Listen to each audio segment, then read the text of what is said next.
Good evening, everyone. In front of you, you can see two glasses containing soil water solution. The soil is not a normal soil, rather, it is sodic soil. Both the glasses contain sodic soil and water solution.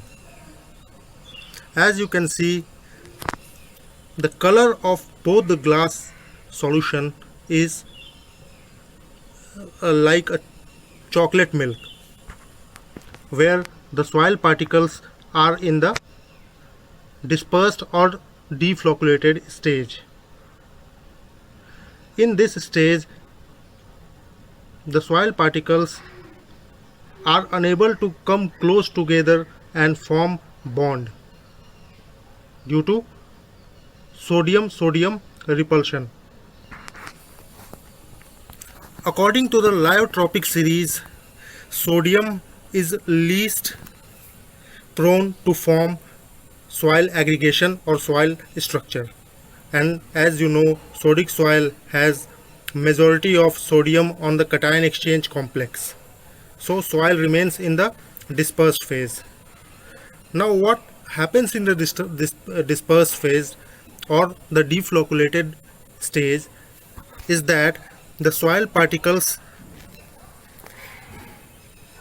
remain very far from each other, that is, they are not able to form the aggregate, and hence the effect of gravity does not apply on them, and due to this reason they remains in flocculated stage and do not settle down in the bottom as time passes.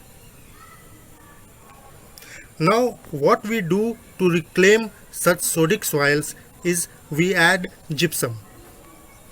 Gypsum contains calcium and sulfate. The calcium ion replaces the sodium ion from the exchange complex and it remains at the exchange complex. The calcium ion replaces sodium and itself becomes part of the exchange complex. And according to the lyotropic series, calcium has much more effectiveness to form soil aggregates. So what will happen if we add calcium to the solution? Soil will form aggregates, and after some time, due to effect of gravity, the clay particles will settle down at the bottom.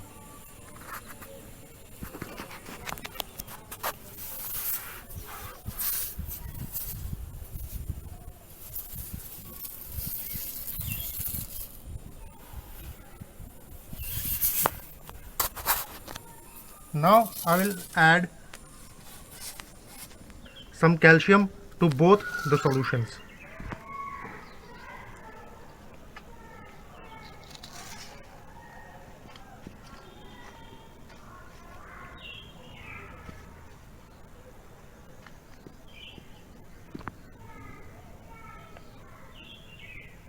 Excuse me, I will add calcium to one of the solution and one will remain the control.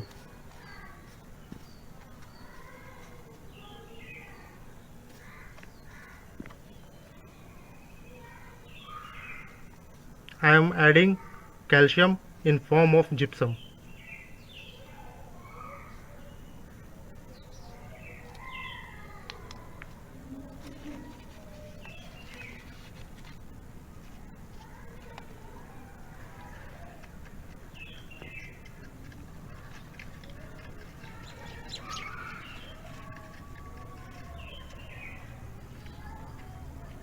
Let us leave these solutions for half an hour and let's see what will happen. So now you can clearly see the difference between the sample in which gypsum was added and the sample in which gypsum was not added.